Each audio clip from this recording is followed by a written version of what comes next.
This could be. Okay, welcome everyone back to the channel. For this video, we have a very special guest.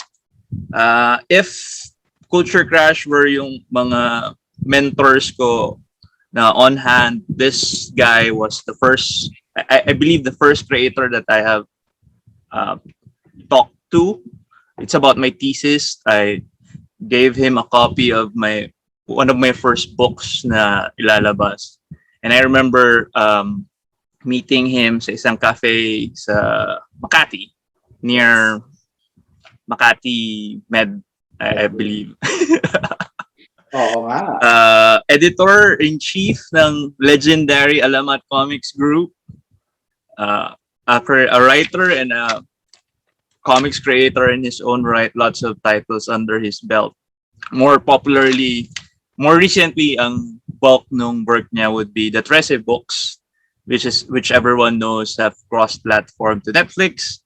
Si Sir Budjette Tan. Oh, hey John, great to see you. Oo nga, I completely forgot, but suddenly I flashed back to that moment to that in the evening cafe in Makati. Oo, and inggit na inggit ako noon dahil yung thesis mo nagawa mong tungkol sa comics at tungkol sa comics mo na hindi ako pinayagan nung ako gumagawa ng thesis. This was around 2000, Yeah. I believe 2001. Yeah, because we During met up yung near my ad agency. So yeah, because mga 2000 nga. So ako rin actually nakalimutan ko yun, and then I was moving back para sa mga conversations ko with the other artists. I remember, I think after our meeting, I went on to meet with Eman Javier Yes, of Blitzworks. right. Kasi it's near. and they were doing workshops for yung sa students nila. That was after nung workshop nila. So yung day na yun was sobrang saya kasi parang puro comics creators yung meet ko. Oo nga. So I guess I mean hindi lang siguro ako yun, sir. As in, I'm sure a lot of comic book related theses would have gone to you for help throughout the years. Yeah, I'm interesting question. I mean, I'm sure there have been a lot. I mean, some of them kasi hindi comics yung ginawa. A lot of them were like history of comics. I remember one guy doing a thesis on a museum, designing a museum for comics.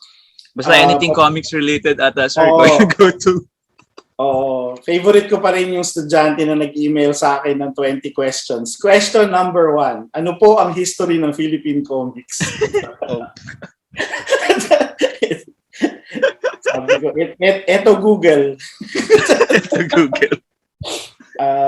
But yeah, I think I can't now, but now I'm blanking out if who are the ones that I got to meet and then made a comic book afterward. But yeah, there were. I'm sure marami yan, sir.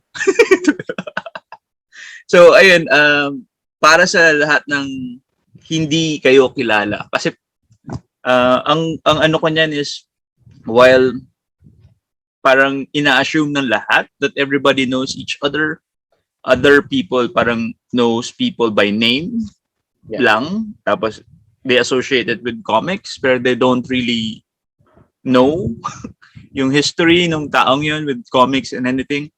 Actually, ako, on my part kasi, most of the people just associate me with Comic-Con, but thus they'd be surprised that I do comics then. So, since madalas nangyayari yun, I would like to introduce my guest of what they've done. Lalo na kayo, sir, kasi you have had a long history na. So let's start, sir. You very first, you were very instrumental, one of yung pillars ng Alamat Comics. So you started that group with a lot of parang we would be considering OGs ng mga self-publishers ngayon. Oo nga, no. Yes. Yeah, I mean that and it's interesting that you recently had Carlo Vergara as a guest And Carl and David's and Alex's work on Flashpoint was one of the things that provoked me and my friends to start comics. I mean, back in 92, 93, me and Bo Guerrero and JB Tapia and Mark Gatella and my brother Brandy were already like thinking about making comics. And then I think 93 lumabas yung Flashpoint, and there was a comic book store near Ateneo that was like they had a sample copy kasi hindi pa dumadating yung copy. Di ba? So the comic book store owner was like saying, "Oh, ano to, Filipino comic book to, gawa ng mga taga-Lasal." So syempre kami, gawa ng mga taga-Lasal. Kailangan merong response. Dapat tayo rin, meron. We were half joking. I mean, like half of my barkada was like from Ateneo, and the other half, sila Bo and Taps, were from UP. But yun, I mean, there was always that love of making of the aspiration and dream of making comics. So it was Flashpoint, and then there was Asta. Parang it's apt that it was named Flashpoint. Oo nga. Kasi it inspired, it inspired you guys who would eventually form one of the more influential groups during the 90s. And I think I don't know if it was in one of your interviews or another one I was listening to where the interviewer was also saying they remember Flashpoint as one of those things that they picked up early on. The other comic book that got us thinking about, we should self-publish was Aster. Ng NTT Comics, diba? So it was produced by Cat Studios. Oliver Isabedra was the main artist, but of course there was the inker. The other artist of the book was, of course, Jerry was part of it. Len Neal was part of it. Michael V was part of it. And it was 100% Pinoy, diba? The writer, the editor, the artists were all Filipinos, but they was being published, in the States. So that was one of the things that parang, again, it was like the eye-opening thing, along with Image, of course, of like, we don't have to submit to Marvel or DC. We don't have to submit to Atlas because we got rejected by Atlas. And then, so the other reason why Aster is so instrumental is because they got Jay Lee to be the cover artist of a variant cover. This was 94 or 93. Anyway, so since nga business partner nila ng Cats is Platinum Comics in Galleria, they decided to have the signing in Galleria. And at that time, aside from by this time, me and my friends had already produced Comics 101. So Comics 101 is an anthology comic book. That's where, aside from me and Bo Guerrero worked on Flying Phantom. JB Tapia did The Mission. Arnold Are had Age of the Valkyrie. Me and Brandy did Payaso. And then I was able to get a copy of Jerry's Wasted #1. At nandun yung address niya sa likod. So I sent him a snail mail saying, I'm producing an anthology. Do you want to be part of it? And the other thing that was previewed in Comics 101 was Lacan. And Lacan was also another one of those big projects that never pushed through, but there were a lot of artists that worked on Lacan that eventually did their own comics. But sorry, going back, so really quickly. So the interesting thing was Platinum and Cat said, okay, Jay Lee is coming, but he will only arrive in the afternoon. They will only do the signing in the afternoon. In the morning, what they did was they invited all of us, yung mga indie publishers, to show our work and also do artwork and book signings. Wow. The thing was, limited yung space sa harap ng Platinum. So Yeah, dalawa I remember. lang yung lamesa nila. So sabi nila, o sige, invited kayong lahat, pero tag 1 hour lang kayo sa lamesa. But because of that, that's where I met Jerry face to face for the first time. That's where I met sila Russell Tomas who did Archon. That's where I met, I don't know if you remember Mere Mortals. There was a comic book that I haven't really seen Mere Mortals. I've seen they got a lot of press. I think they had Balitang K and some other do a story about them. But I've never seen a physical copy of Mere Mortals. they came out with an ashcan of Mere Mortals. And then, sino nga ba yung artist nila? The guy went to do Marvel and DC stuff. But anyway, so that was the flashpoint of everyone meeting each other for the first time.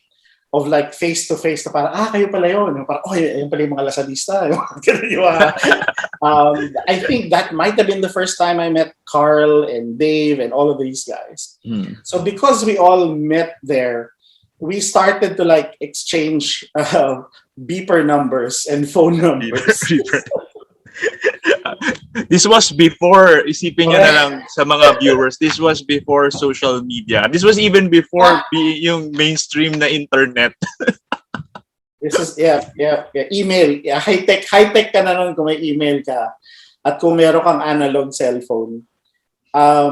So because we had met at that time, the other Flashpoint event that happened soon after was Will's Portasio came home to Manila. And then through Jerry, I will try to rush through this because I realize we've been chatting for some time and we're still in 1994.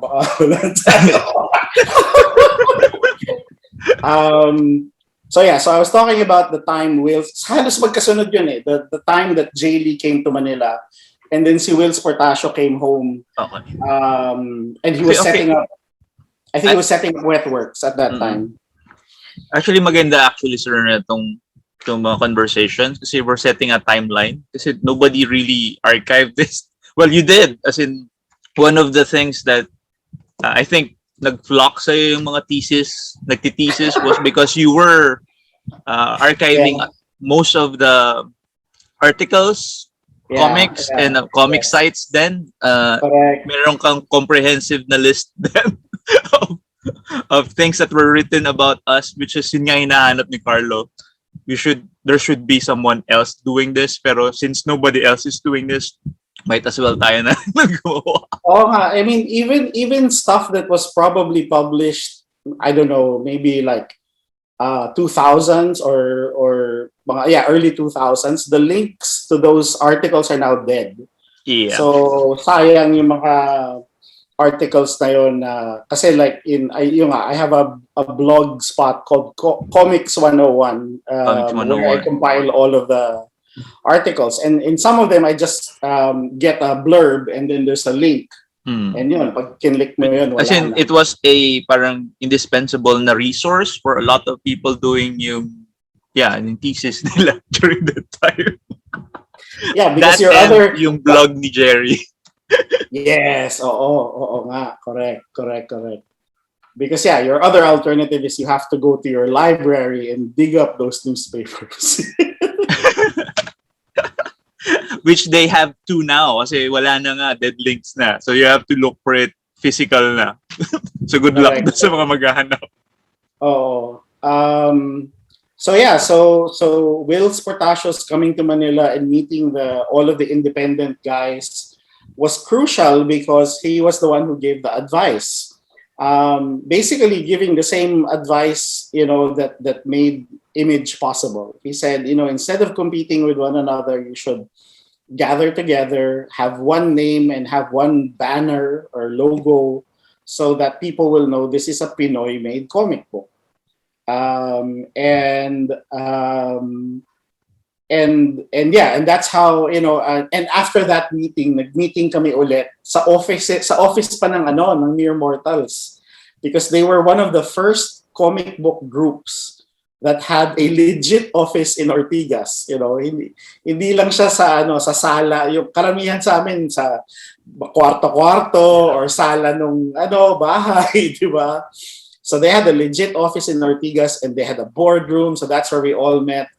And that's where, the Alamat was formed. So there were names written on a whiteboard.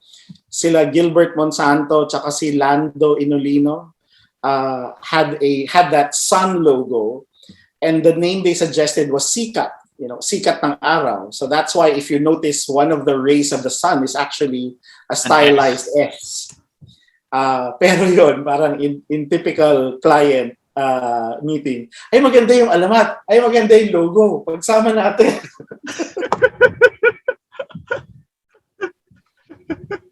Yan ang isang alamat. And that's I mean I didn't know that story, so kasi bago siya. So that's how Alamat Comics, the name was. And for the longest time, parang lahat na nagko-comics would use the banner, right? That was, again, we were following the image formula. The image formula was everyone puts the logo on the cover, and then everyone devotes pages in the back of the comic book to promote the other comics. But again, just like image, we produced stuff separately. Mm-hmm. We didn't mess around with people's stories. It was more of like, may ginagawa ka, sige, supportahan ka namin. Merong exhibit daw. May nag-imbita ng exhibit dito sa gallery na to. Everyone is invited to put up artwork there. Mm-hmm. So that's how it functioned. So it was really more of a way to promote each other's works.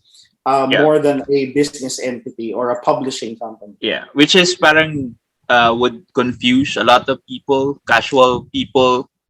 Kahit ngayon since we use the same formula with our group, so they feel that it's a publishing entity instead of just a loose conglomeration of small groups that's trying to make themselves look bigger. Yes. Which is what it was exactly. Pero for the longest time, me as a creator, parang yun yung aspiration ko parang, dapat pasali ako dun sa Alamat. During those, that time period, yung 90s. Yeah. Yes, that's how we experienced a lot of again, the people who misunderstood what it was all about, and they would send us applications, they would apply to be interns, and we would say wala kaming opisina. I remember another nagpa-podcast, si Dewey always tells that story that he was applying to be an intern sa Okay, I forgot about that. But I think one of the last ones to join, hindi naman the last ones, but the youngest ones to join us was sila Jugs. When I saw their comics, parang yun talaga yung envy, parang bakit sila kasali? Tapos you try to rally yung mga nagko-comics around dun sa school. Gawa din tayo. Pero it never materialized. But a lot. I think a lot. That parang similar stuff happened. I don't know if it was intentionally or unintentionally. We saw. I even discovered later on there was a group from Bacolod. Na parang I don't know if they heard of Alamat, but parang nung nalaman ko kung paano sila set up, it was very similar to Alamat. Pero sila naman, they were a mix of filmmakers and comic book creators. And then I think they were called X or X Movement, or parang ganun yung pangalan nila. So yun yung brief history ng Alamat. Produced a lot of number ones. So, ayun nga. And yun nga, yung promises, like yung Lakan. I guess si Jerry was still pushing for it to come out even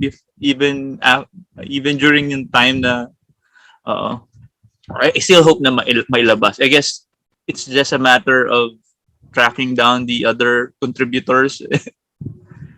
Yeah, we had and ako nga since I moved here, I haven't had the chance to catalog all of the artwork I have. But the editor of the book is a friend of, or as a schoolmate nila Carl tsaka nila David. So as far as I remember, he has at the very least photocopies of all of the pages of Lacan. But yun, yung original art has been scattered in the four winds. Pero siya, ano no, ancient tome talaga na kailangan mo i-track down yung pages. Yeah, and some of the guys they stopped drawing, but like sila John Toledo, sila Red Samar, they had fantastic. And the interesting thing is that they had drawn maybe, I don't know, a full issue together, and then they decided to reboot it.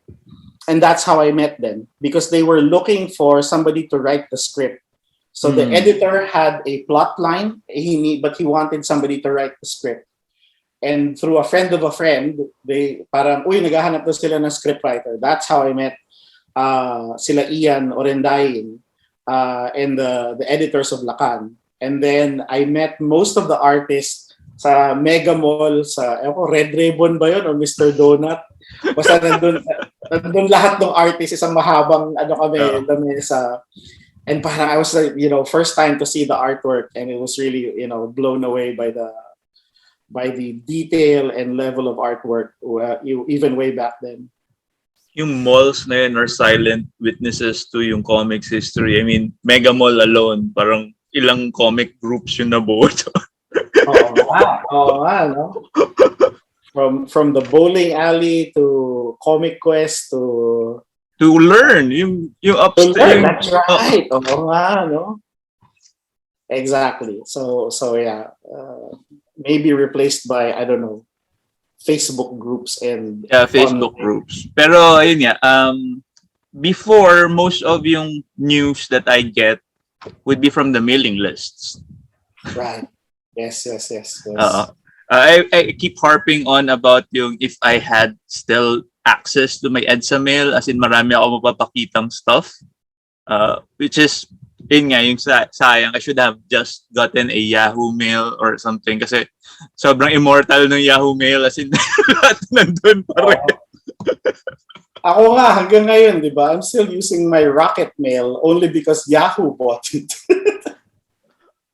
Pero imagine if I had used Yahoo Mail from the start instead of EDSA Mail. I would have records of correspondence with other creators during that time. So anyway, yun nga, nagtagal na tayo. So yan, everybody knows now na you're part of yung establishment of Alamat Comics, which parang mentored and inspired a lot of creators of that time, as in lagi yung mame-mention ng lahat ng mga kausap ko. I mean, so yung years mo as an editor and as a writer and as a reader, kasi one thing that I really like about Sir Budjette is he tries to support everyone. As in he's one of the older creators that really buys the books of the younger creators. So, ano yung masasabi mong key changes na nangyari with our current crop of creators, along with the crop of creators throughout the years? I think it's interesting how that the Pinoy art style continues to evolve. Na parang I don't think we ever got stuck on a certain style. Parang for better or worse, parang we keep trying different styles nga. Parang hindi siya gaya ng States, for example, nga that got where it's dominated by superhero comics, for a time. So parang we went through that phase, if you think about it. Parang there was that period of time when everyone wanted to do a superhero thing. Then everyone wanted to do a manga, anime inspired thing. And then it was just a mix of stuff afterwards. So and I think that's something that parang that's part of us being Pinoy. Parang we just love to whatever we're watching, whatever we're reading at the time, we're just absorbing it, and later it comes out through the artwork, and you can see that influence. I mean, scanning through Pen Lab right now, you could see you have all of these very cartoony type art styles, and at the same time, on the flip side of it, you have very detailed, fantasy-oriented artwork as well. So it's great na hindi napapako yung style ng Pinoy comic book creator, and that kung ano yung, I guess it starts off kung ano yung trip nila, susubukan nila yon, gagamitin nila yung style na yon, and then the ones who really stay and persevere are the ones who then figure out, oh, this is now my style. I figured out. Parang you slowly shed away all of the parang, alam mo kasi yung unang gawa may ginaya eh. Alam mo yun? And that's typical of any artist, di ba? May idol kayo na parang, gusto ko maging Ghibli, gusto ko maging, So may kita mo yung influence ng artist na yun in the artwork. But eventually, for the ones, again, who stay, they eventually realize na parang they find their own style. And they get really comfortable in that style. And that's when they start to shine. That's when they start to tell their own stories. It's funny na na-mention mo nga na yung hodgepodge talaga yung influences ng mga creators. And it's not really one thing.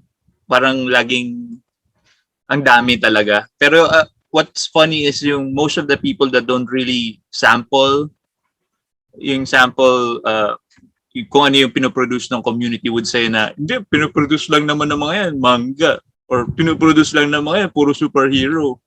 Pero yun nga, sometimes, like, there was a time sa Comic-Con na you couldn't find a comic book na superhero.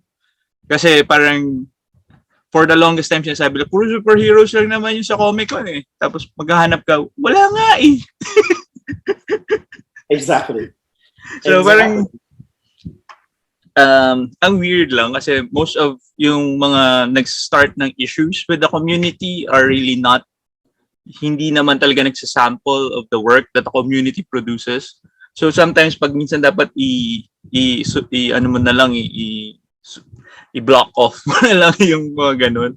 Ang nangyayari is nagiging defensive kung ano man yung part ng community, yung faction na part ng community na sinasabihan ng ganun, tapos nag-aaway sila nung dapat naman hindi sila nag-aaway.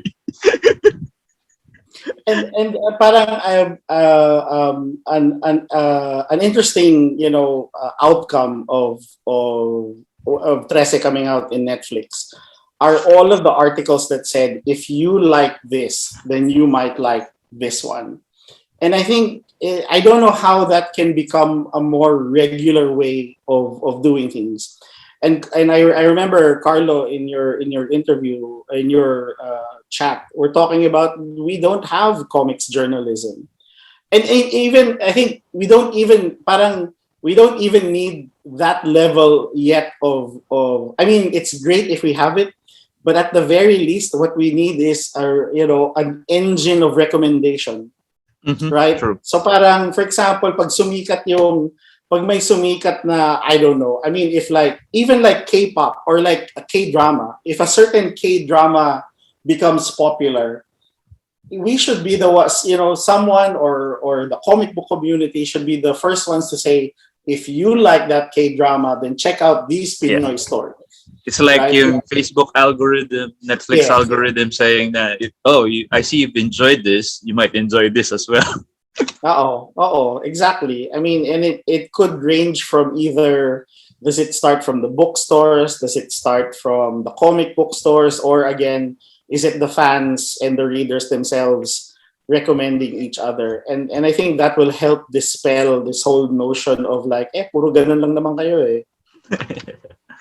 Yeah, pero sir, sobrang nakakapagod din yun. Kasi since like I said, hindi siya the community is not super structured that you'd know yung gantong bagay exist. As in, I'm privileged kasi I'm an event organizer and I get to talk to a lot of comics creators. Pero for a casual like anybody na hindi familiar with how our community works, it's parang Yeah. sobrang mind-boggling they exist and it yung ang dami nila. Tapos how do I process this? Yeah. Uh-oh. Kaya I nga, mean, like I said, parang I think nobody's gonna do it, so might as well comes from us na lang and somebody might take it to another level in the future, which is why I'm doing this. yeah, exactly. I think that's how you really need to be the one to kick things off and inspire others.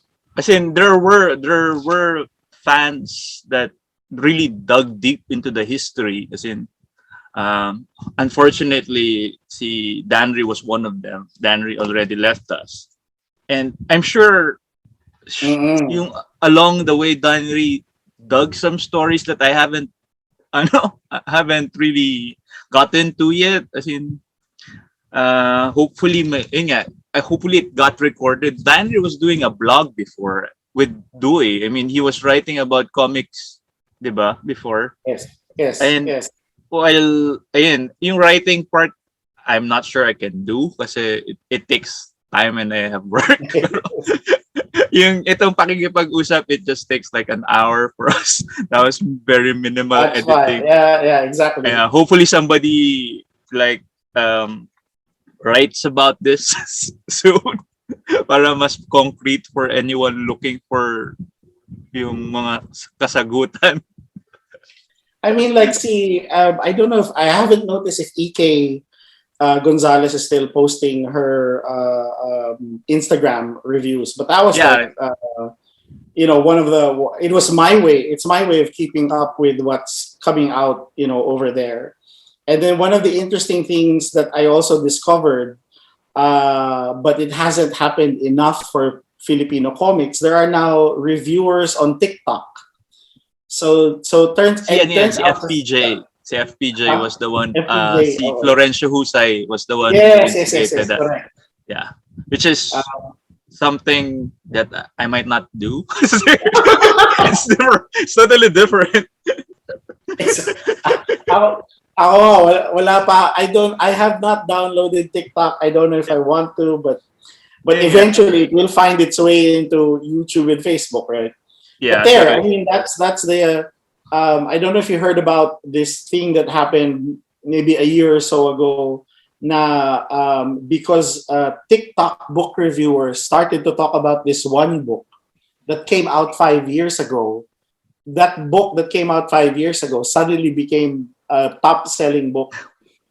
hopefully Only may ganun, no? May ganun sa yeah, atin. yeah. So you'll never know. Alam mo yun. I mean, parang these new platforms are available. Except, yeah, you just don't know when it will. Who can start it, and sometimes all it takes is one person doing it to get everyone's attention on a book or a comic book. Yeah, and FPJ says maganda yung viewership niya nung kanyang comics TikTok. So people are interested. Like I said, ang sobrang insular nung community eh. I think sobrang like most of the creators that I talked to, yung first contact nila was so magical na hindi talaga nila alam kung saan they just stumbled upon it or they just found out some may post tapos they just stumbled upon it. Paano pa kaya yung hindi naman actively naghahanap? Yes. Where were we? Uh, key changes. We're talking about reviews and like giving TikTokers and getting more eyeballs on comics, basically. I mean, I think parang again going back to what you guys were talking about. It's I mean, we don't have a comics journal, which is your really in-depth, comics journalism. Back in college, since my thesis was about comics, one of the things I found in the library was there is a journal of popular culture. And yun naman, sobrang extreme yun. It's like academic papers and thesis, written by students and professors around the world about, dissecting the comic book medium. And on the other side, if you think about it, and maybe it doesn't exist anymore, we don't even have our version of Wizard. We don't even have our version of Hero magazine or ano ba yun? Amazing Heroes. Very light, casual conversation about comic books, diba? Yeah. Which was parang part of what Eman and Blitzworks was trying to do. Pero like I said, as in mahirap yung mag-maneuver between the communities kasi you really have to search them out. Kailangan mo talagang hanapin kasi some of them don't really talk to other groups. I had a conversation earlier this day to a comic creator from originally from Siquijor, then he's now in Maguindanao. And he's a great artist and walang may alam na there's this great artist na like si Hai, since si Hai is in Bacolod and doesn't really talk to anyone. Oo nga. So, for a while he was active on some websites. Yeah, and we used to work together in 7 Seas. That's why I sent him a letter because I want people to know who he is. Hopefully he answers. So also natin sila. Correct. So, yeah, as in, malaking problem siya.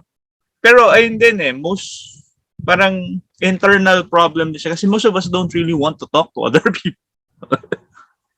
Which is parang, kailangan din basagin ng mindset.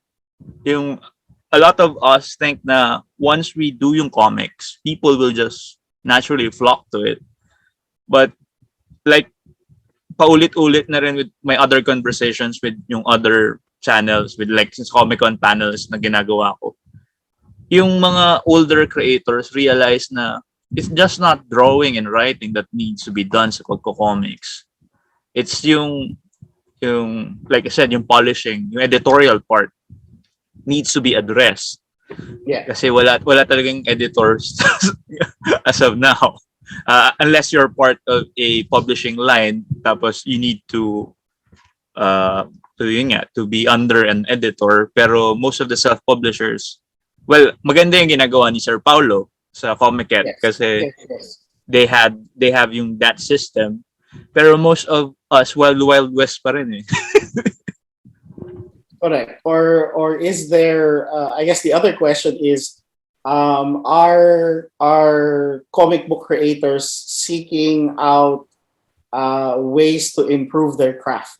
Mm-hmm. Right. So whether it is, whether it's like online tutorials, videos, or reading books, parang some of them might not like getting critiqued or interacting with another human being, but I can only hope that they are finding ways to improve their craft, and parang that they are conscious enough to say, hindi pa to maganda, what can I do to make it better? I see from the other groups like webcom is something untapped din na hindi ko pa rin talaga nakakausap, but what I see na good about them is it's like a competition. So it really pushes you to better yung craft mo kasi they have rankings, they have activities. So that's a different way of way on towards improvement ng craft nila. Pero sobrang insular pa rin nun kasi they're just one group sila. Yeah, I mean it's like what do you call this? I think ways where we were able to break out of the usual being so insular and I don't know how it can be replicated these days, was when Wasted got serialized in Pulp magazine. So and eventually after Jerry finished that, I think was it Oliver Pulumbari took over and serialized Lexi, Nancy, and Argus, right? Argus, yes. But there, I mean, parang you were suddenly exposing Filipino comic book stories to a completely different audience. because those guys picked up pulp magazine because they were into music and rock and roll, right? So bumaga, I mean, and if you think about it, Wasted had nothing to do with music or rock and roll, but he had that same vibe of what the magazine was all about, diba? Especially during the 90s. So parang I don't know how that can be replicated. Parang, and that's why I was like a long time ago, I was like the many times, well, not the many times, the few times I was able to convince Summit to do comics, that was part of the pitch. It was like, how can would you be interested to serialize comic book stories in your magazines so that it reaches that, and it needs to be the type of stories that would cater to the one who picks up, whether if it's FHM or whether it's 17 magazine or Candy magazine, diba? May comics na pwedeng bumagay doon. But eventually, it became, and that's one of the reasons why Underpass came to life. And then eventually Quintillion was one of the things that we were attempting to, it was an attempt to make a comics magazine format. Mm-hmm. Actually, yung Quintillion was sobrang nakakapanghinayang. It could have become our heavy metal. Yes. Yes.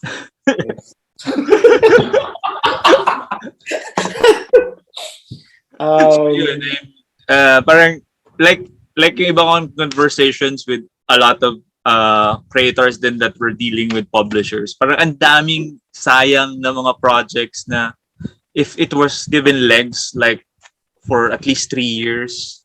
Yeah. For at least 3 years. As in, baka kuha lang nung legs niya. I'm sure magka-catch on naman siya eh. Summit was known before na aside from hindi sila gumagawa ng original content, or they did, but they were licensing magazines from other countries. Correct. So parang Quintillion was yung parang sobrang iba. They did not get anything from outside. Tapos what happened dun? It was really sales driven.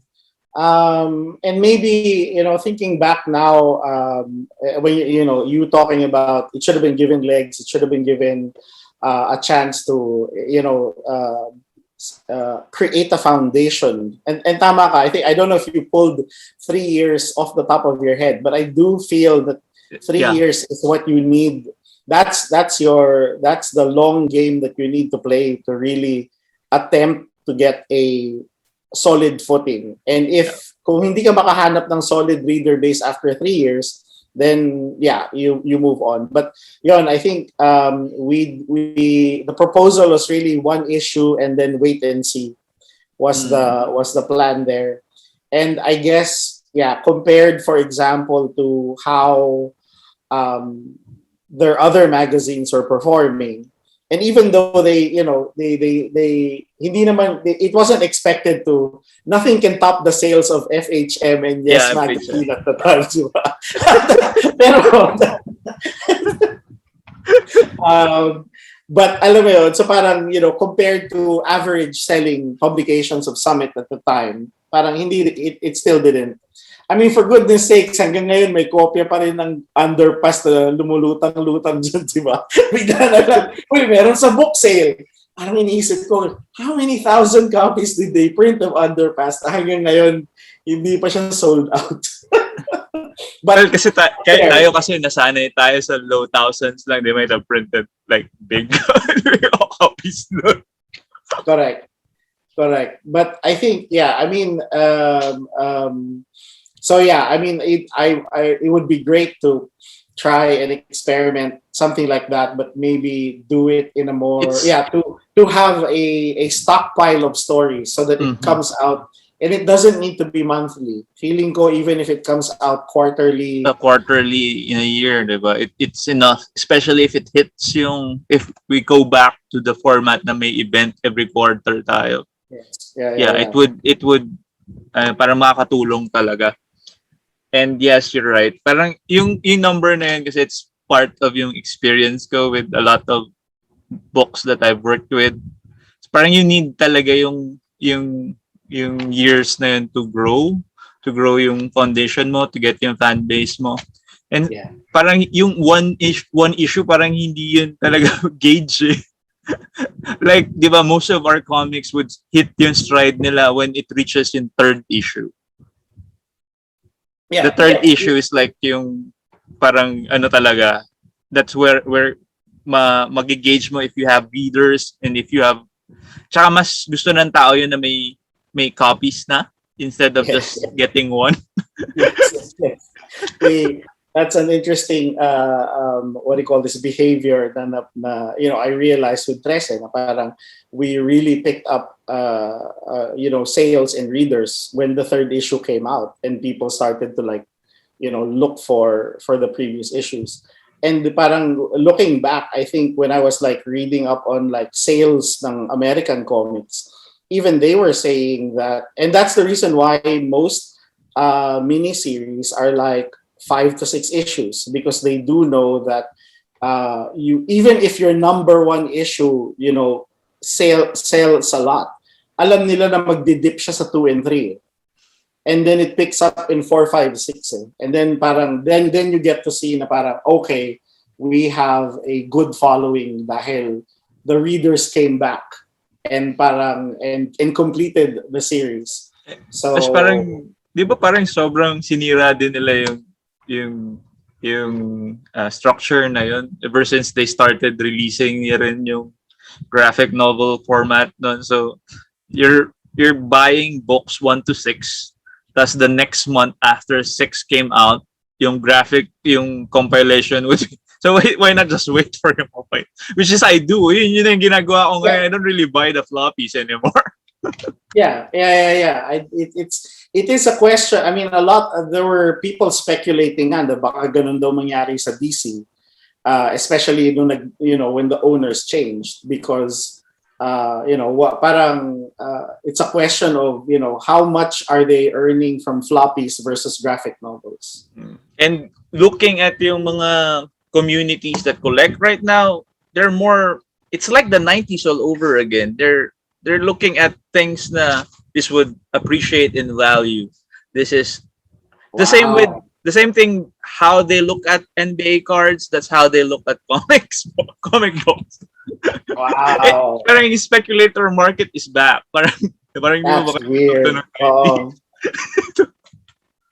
That's weird. I don't feel that, but yeah, I wouldn't be surprised. I mean, it is partly fueled as well by the grading system. Yeah, the movie boom, and of course, the grading system.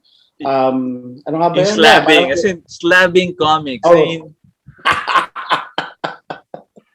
nothing against yung people na yun, pero parang for me na lahat ng comics ko dog-eared because I read them. Slabbing mo yung comics tapos you don't have any means to read it unless tatanggalin mo sa slab tapos madi-depreciate yung value. Or you have 2 copies, diba? You have your reading copy and then you have your... Yeah, pero I see a lot of them have like yung X-Force first appearance of Cable, the first appearance of Deadpool, issues that used to be in the 20 peso bins. Ngayon, after Deadpool the movie, parang, meron ako nito. Tapos nakaslab, 9.8. Exactly. And I have like 5, 7 of those. I mean, parang, because all those years, nakikita ko lang siya sa bins. Somewhere in some book sale out there somewhere, they don't know it. They've got a treasure, a treasure chest of Deadpool comics. They just don't know it. Yung first appearance ni na Cable at ni Deadpool, and it rakes in money now for some reason.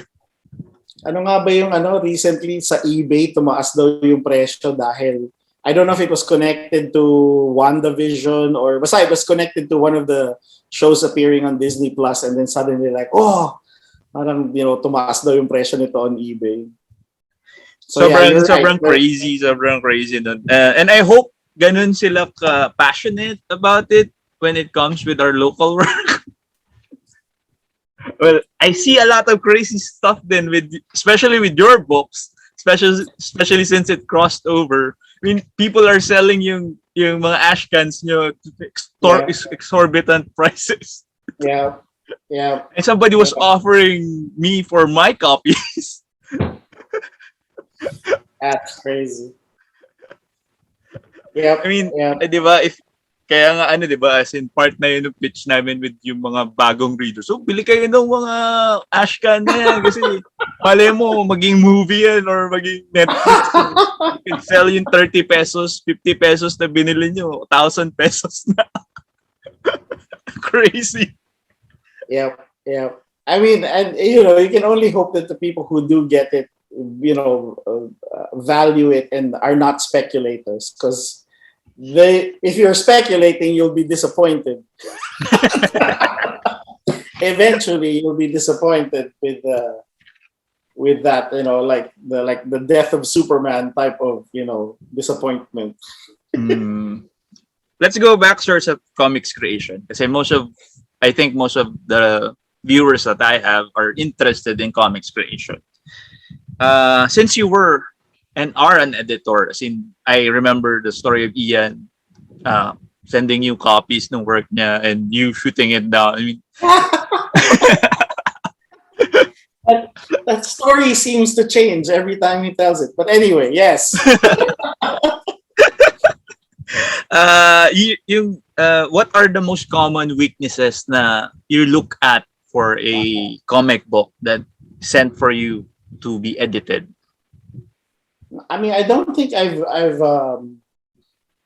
mean, my label of being editor is a bit, it's been. I think I'm the worst editor. I think I'm the worst editor out there because parang it's more of like I guess I'm not a strict editor as, like, I don't know, if I were to compare myself to somebody else, like David Hontiveros is like, I feel he's like if there's anyone who should lead a comic book company, it should be David. Because he's very, right down to like line editing and to even like structure and story structure and world structure. Pag nag-uusap kami niyan, parang tinatanong niya ako, parang, so what's your plan for Trese? So what happens? What's the plan from like this book to this book? And sabi ko, ewan ko. Which is what you'd often get from comics creators. Kung marami kang comics creators, pag tinanong mo sila about yung stories nila, usually ganun yung sagot nila. So it frustrates Dave. It frustrates him because he has everything mapped out in his head, on where things go. But yeah, as an editor, I think I edit the way I am a fanboy and comic book reader type of editor. I think that's the way I look at things. Parang when I read a comic book or a script, or look at pages, parang I look at it from the point of view of a comic book reader. So me as a comic book reader first, and if there's a certain what do you call this genre for that comics, then parang I think about that as well. Parang, is this a comic? Is this an all ages book? Is it a mature book? Is it a and that's how I like then classify how I would comment on the piece of work. I mean, but aside from the usual basic mistakes, so parang I think that's what people need to be conscious. I mean, whether especially the aspiring creator, to be just aware of the basic mistakes of whether it is grammar and spelling or paneling, right? It is still. And I'm not talking about any specific comic book out there, but sometimes, especially the new artists, they tend to want to go with the crazy paneling, thinking that parang cool to, I'm gonna not follow the 9-panel grid. I'm not going to follow the 6-panel grid. and just have, go crazy over it. But parang not realizing there's still a discipline when you start doing the crazy panels. Parang those are parang each element, like I said, kasi pag minsan nagtuturo din ako about comic book making, each element ng page is important. Parang hindi laman yan nilagay dyan for just the sake na nandyan siya. I mean, it denotes time, it denotes timing, it denotes yung yun nga.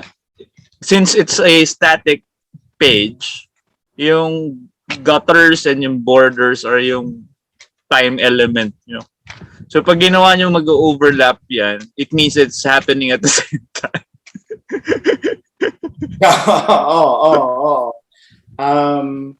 There was talking about paneling. I suddenly remembered one of the things that what do you call this? Uno Morato. Do you remember Uno Morato? Yeah. I was invited. I just talked to si Carl Joe, and marami din siyang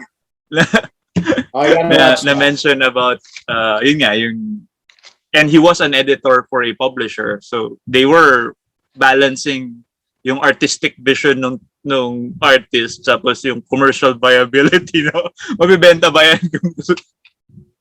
Oo nga. I mean, and if you take a look again, I have to say that the first year of Anino Comics was, I don't think they've been able to replicate that ever since. Parang the variety and the different talents that they were able to put together for the first year of Anino has not been matched by year 2 and 3 of Anino. And I think they've consciously shifted, where they want to go, but for better or worse.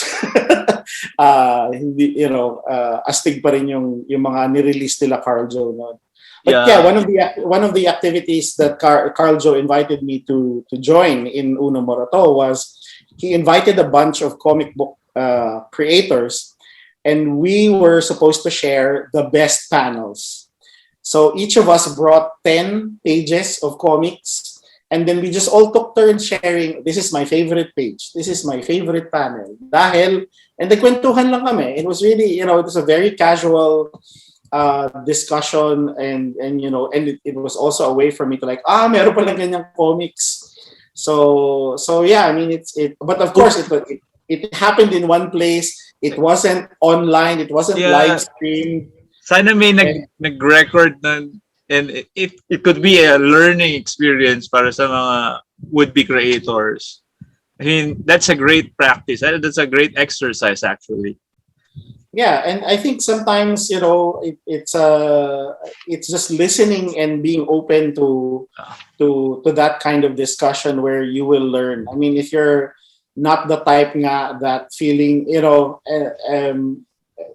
I do feel creators need to be open to criticism, and just to hear out what people have to think about the work. I mean, well, yeah. And for people airing out criticism, then there is a way to be parang magbigay ng criticism, and there is a way na you're just being mean. Yeah. So parang isipin nyo rin both ng mga nagbibigay ng criticism and both ng tumatanggap. Correct. Especially if you are also a creator, parang if you diss upon another creator, parang ang late-late na lang natin, mag-aaway-aaway pa kayo. Yep. That's a good point. I mean, one of my favorite comments about Neil Gaiman made a comment about receiving feedback. And he said, if 9 out of 10 people say there's something wrong with your story, you need to listen to them. I mean, if 9 out of 10 people say, boring yung story mo, listen to these people. But if 9 out of 10 people tell you how to fix it, you should ignore these people. Kasi parang, I think that's where criticism comes. That's where yung parang, there's a certain, you were saying, there's a certain type of criticism na either people na magmamarunong or people that will just want to put you down and say, boring yan, kailangan ito gawin mo, di ba? Yeah. So, and sometimes, kasi these people, like I said, if you are a creator then, there are ways that you would tackle a story differently from that person. And sometimes, as a creator, di naman natin mapipigilan yun na if ako yung gagawa nito, ganito dapat yung gagawin ko. Yes, Which is, it's a valid na review or anything, but it's not really criticism. It's what you would do. Exactly. I mean, and that's why I think it does take more, asking the right questions as well and phrasing the feedback in the right way. So that it's more helpful rather than, making you defensive or just putting down the work. And also isa pang I'll just clear this up kasi most of people say that I am anti-criticism pag minsan if I point out something. Most of yung mga nakikita ko kasi is parang personal bias for like art style. Art style is subjective, as in either you like it or you don't. Yeah. So if you say something is like pangit to kasi ganito yung style na ginamit niya, it's a personal bias. It's not. Mas okay ako with yung saying ito medyo hindi nag-work or pangit dahil yung structure nung pag storytell niya malabo or hindi yun, as in ayun that's a legit criticism. Pero yung subjective na mga criticism with your biases with yung genres or yung mga themes na gusto mo tinatackle or yung style na ginamit ni artist, parang personal mo yung opinions about things eh. It's mas gusto ko sana is yung mas technical stuff, lalo na if you're a creator talking down to another creator. The question is, was it what did you not understand, what was confusing, what was not clear? So whether it is somebody could make of course I've heard some artists na parang may magko-comment hindi ko naintindihan yung kung ano nangyari sa page na to. Sasabihin ng artist, talagang dapat hindi mo maintindihan yan. Yung talagang dapat magulo. Talagang ganyan yung drawing, dapat magulo siya. Okay. Di ko alam. Posible naman tama yung, I mean, kung yun yung objective niya, then great. Diba? Yung buong comics sa gulo. You confused me. Then you did great. Di ba? Yun talaga yung niya, yung kanyang goal. Confuse people. But to some people, I mean, it's if it's clear to you, diba, then I think that's fine. But and then there are some authors as well that they want their reader to work hard to understand it, right? Parang that's part of the storytelling, and that they don't want to spell everything out, and that's fine. So parang not everything needs to be crystal clear and laid out for the reader as well. So marami talagang factors with especially dealing with other creators.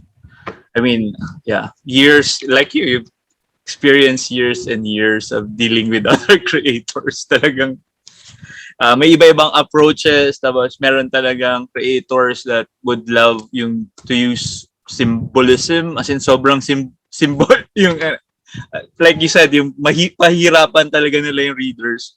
Tapos meron naman talagang creators na straightforward lang na magkwento, tapos doesn't really have any serious themes or anything, he's just having fun.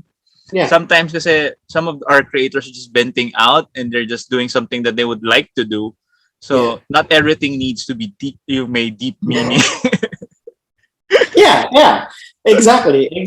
So tama rin yung, I mean, going back to your point of sometimes the reader brings too much of themselves into parang babaw naman ito, or parang, or the flip side of it na masyado ka naman pa deep. Yeah. And yun nga, I see a lot, like I talked with a creator na parang he enjoyed yung first issue niya, doing it, and parang yun yung parang nirvana moment na when he finished it, parang nagawa ko lahat ng gusto ko, yay, tas ang ganda ng reception. Yeah. Tapos, comments started coming in, which are yung mga comments na sinasabi ko, which are personal ano naman. And he tried to incorporate lahat yun. Kasi, Oh no.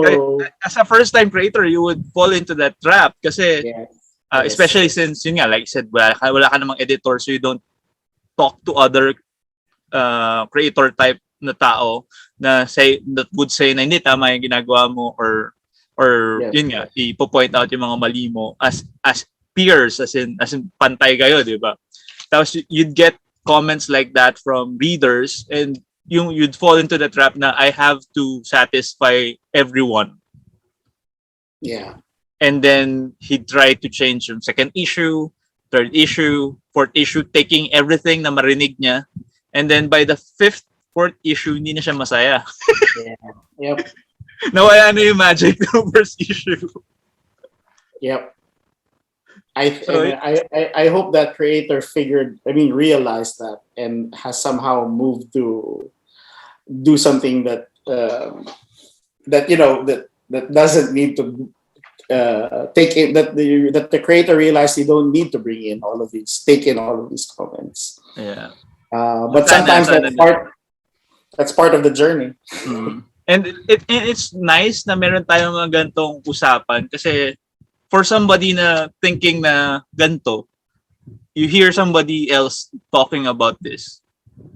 Parang hopefully ma-absorb nila na you could take what you want from people are saying. You don't need to parang kainin lahat ng binibigay nila sa iyo.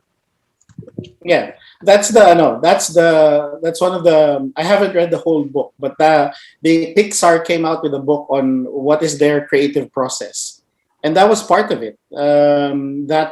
There is a certain stage where you present your entire storyboarded movie to everyone in Pixar, and then everyone gets to comment, whether you are the new intern or you are the president of, basta VP ng Pixar, everyone will comment on your work. But the one rule they follow is you listen to all of the feedback, but when everyone leaves that room, it's still up to the director kung ano yung gagawin niya. Which is totoo naman. I've shared this with other conversations then. That's how we do things. That is a culture clash. I mean, James may have the editor-in-chief na title, pero the way that the story were pitched before was, it's a round table. Everyone, as in kahit ako na hindi creator, had a say kung para magsabi na, bakit ganun? Bakit ganyan? Yes. Yeah. Oh. In the end, kung hindi nila gamitin yung input ko, it's still up to the creators. As in, so it worked for a while. Yeah, it worked naman. Yeah. I mean, it's still up. I mean, it's good that no one is dictating. And I mean, we've heard horror stories, especially for like Marvel and DC, of some editors being very strict about a certain thing. So again, for better or worse, that brought that character to it's either the most hated storyline or it becomes the most beloved storyline. But yeah, sometimes especially in a corporate structure, someone will say, "Don't do that." It's very different actually in corporate structure with what we have, which is like I said, it's like yung wild west type of setting ng creators. Kasi we are not beholden to anyone, to listen to anyone. Wala tayong publishers, wala tayong which is parang napag-usapan rin namin ni Sir Carver na parang it's high time din that we think about improving even on our own lang. Na it's one of the last panels ni Sir Jerry. Sir Jerry was very particular with style before. And sa last panel niya nung 2019, yung legendary Comic-Con, he said na it was a mistake to shoehorn things na yung being Filipino, Filipinoism, and everything. Ang most important would be putting your best foot forward for everything that you do. So, kasi yung pagiging Filipino is lalabas at lalabas naman yan sa work mo eh. Even if hindi mo siya, yung hindi mo talaga, yun nga, hindi mo sinushoehorn, hindi mo pinipilit, sinlalabas yan kasi it's part of who you are. Yes. Yes. Oo. That's correct. So, ang sinabi niya na nag-resonate with me is after, the history between yung company na Culture Crash and Sir Jerry. So, nag-resonate sa akin yung last panel niya sa Culture Crash wherein he said na the most important thing for creators is yun nga, yung finding their own voice and putting their best foot forward lagi. It's like a 360. Yeah. That's right. I mean, I think, and I also think that for most creators, we go through, again, it's a phase that some creators need to go through. Some creators somehow manage to jump, and find that, best foot forward moment. So yeah, I mean, I think it's some people just really need to tell a certain story and get it out of their system. So of course, it's some people end up buying that product and might not like it, but again, that creator, as long as the creator is conscious and ever evolving in terms of the work that he or she does, will eventually get to that level, I think. Yeah. And also, para dun sa mga casual readers, don't fault naman yung mga younger creators natin if you get a book and it's like derivative of something na popular at that time. Kasi most of the younger creators are reflections of what they consume and they're still finding their voice. And sometimes pag masyado nyo naman maaga na kinatnan, sobrang One Piece lang to kasi pinalitan lang yung mga characters or ganyan. Let them grow. Tapos for yung mga older creators naman na lagi nagsasabi sa akin, hindi, wag ko na ipakita yung luma kong work kasi parang it's fine. It's part of your journey. No need to be embarrassed about whatever you did before. Yeah. And it's a learning experience for everyone na makakita nun. Like, tuwan-tawa ako kay Michael David with Kubori Kikiam. Kasi he released a compilation of it, of lahat from yung what he did before when he was in college up to now. Okay. Yung book na yun is a time capsule of yung journey niya as a creator. So, pag binili, yung mga ganun, like si Mel Casipit had that kind of book then, most of yung works niya from yung college days niya up to now. So, makikita mo yung journey. As a young creator, if you come across ng mga ganong klaseng books, as in, maganda siya kasi nakita nga nila na, hindi naman magaling ka agad yung tao. Exactly. See, I think DC released Gaiman's early works called, and I think the compilation is called Midnight Days. And you could really see, that it was here is young Neil Gaiman who is still trying to find his voice as he writes these stories. Diba? So yeah, I mean, I think it's but it does. I mean, I don't know what is there are so many factors that will help a comic book creator get to that level, diba? So whether it is whether you're an indie creator or whether you are working for a corporation, it still requires the support of either your editor or publisher who sees the potential in your talent, and in the case of an indie creator, I mean, it boils down to perseverance. I mean, syempre, it's great to get a support from buyers and readers, diba? But sometimes, yeah, if you don't have an editor who encourages you and tells you to keep on going, that's at the end of the day, that's all up to you, diba? So parang you need to listen to that. It's either that voice or that gut feeling that I need to tell this story, and I just need to I need to move on to the next thing and tell the next story. Yeah. One thing then, parang while maganda din na you redo yung old works nyo, pero parang para sa akin, mas okay na you move forward with what move forward instead of keeping on perfecting something that you think. Kasi parang you're just parang nagpa-practice ng isang bagay and you're just doing that one thing. If you can move forward naman and grow. Yeah. Yeah, you will. It's like yeah, it's if you were a rock band, it's like playing your favorite hits, or playing your hit song and you're not making new songs, right? Yeah.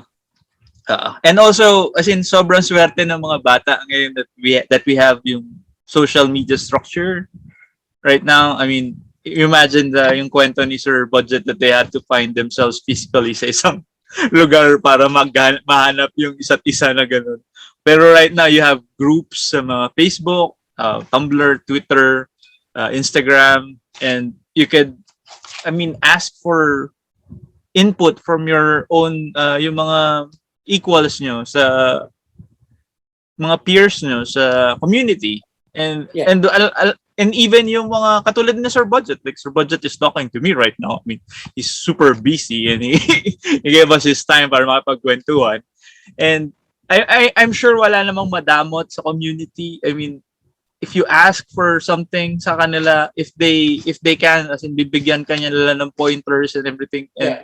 I remember that same feeling when, like I said, when I approached Sir Budjette for help sa thesis ko, when I approached sina Eman, when I approached sina Sir James Palabay, I never felt na parang hindi, wag kang papasok dito. Di ba? Yeah. I mean, you will find the people who are, and yeah, it's a very supportive community, and I think you will find people that you will, what do you call this? It's great that you will, if you find people that you will get along with, or at the very least, it's people that you are on the same wavelength with these people, right?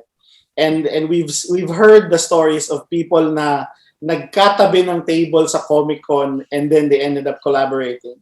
And since we don't have that, you will find it in the Facebook groups. And I've seen it happen in like in the Trese Facebook group. These certain people start to gravitate towards each other and they start collaborating on stuff. Sobrang active nga ng Facebook group niya. As in, one spark, parang 1,000, 100 posts about mga not safe for work. No. Yep. Yes, so yeah, they're collaborating on stuff that's not safe for work. That's gonna happen. But yes, you'll never know. So I mean, yeah, so it does happen. Online, it's a great blessing to the creator who's looking for a collaborator, or even just a sounding board. I mean, di ba? I mean, if you could show your work to someone before releasing it, it's parang sobrang tulong na yun. And yun nga, sir. Thank you very much for joining us in this conversation. Ayun nga, I won't finish this without asking future plans for Trese. I mean, yun yung usual na question actually. Yes. I have asked this then a lot of times. No problem. We're working on, me and Kadjo are now working on book 8. Uy, book 8. Yep. We're, I owe him a script which I should work on tonight. We are also working on Bloodlines, Trese Bloodlines, which is a lot, and may mga script that I haven't edited yet. So the artists are waiting for it. But yeah, so we're so yeah, it might. I don't know if we'll get to finish it this year, but definitely will. Target next year for Bloodlines. And I think that's it for now. I think it's Trese 8 and Bloodlines. We were working on Trese Light postcards too. But I think that's on. I mean, we'll see if we can get back to that before the end of the year. Because the artwork is done. I've written most of the postcard stories. But knowing Kadjo, he'll want to go back and redraw and add to the postcards. So that's as far as the books are concerned. About one of the most common na tanong would be, is there gonna be a reprint of the Book of Murders? We've talked a lot about that with Nida, and I think so the priority is to, now that we're in Avenida, and I know to most people it feels like, from the outside it feels like walang pinagbago, but a lot has changed. Believe us, a lot has changed from Visprint to Avenida, even though Nida is the one you see. So yeah, the priority is to release books 1 to 7 and 8 under Avenida first, and then we'll start talking about releasing Book of Murders. The omnibus. Also, pati yung Book of Midnight or yes, and the Book of Midnight. And then from Ablaze, we are releasing Book 3 by September. Yeah, Book 2 is out right now, so yung sa mga naghahanap. Yeah, I should get my copy. I think, oh yes, thank you. And I think they will restock book. The Ablaze will restock book 1 by next month. So nag-reprint na sila. What's the other thing? Oh, it's free. It's the non-free comic book day, non-free comic book month. And I think because now you have to pay for it, right? For the free comics, a minimal fee. Shipping actually, you're just paying for shipping.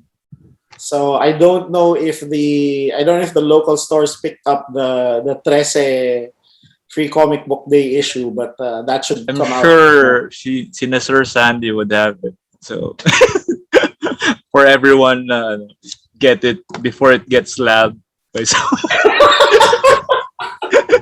Yeah, that's a new thing. Dati ano lang di ba?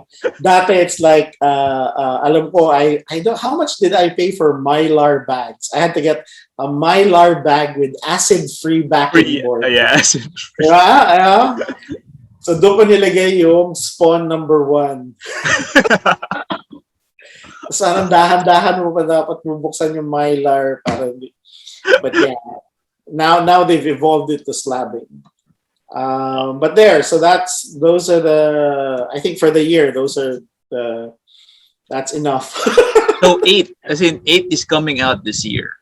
Well, if me and Kadjo are don't delay.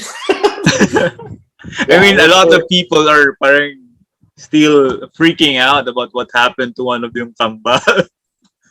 Well, you'll have to wait for book 8. Yeah, so hindi ko na spoil kasi, but if you follow si Sir Budjette and yung groups, you'd see it. So, wait for book 8. Hopefully it comes out this year. Yep, that's Still have 5 months.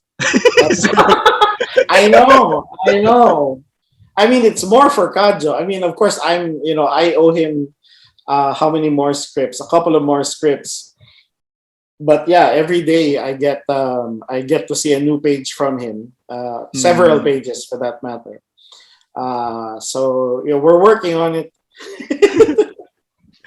So once again, sir, thank you very much for your time. I mean, I'm sure lagi kang na-invite for talks and this is yung napakaliit lang naman na, na viewership and lagi mo naman kami na pagbibigyan.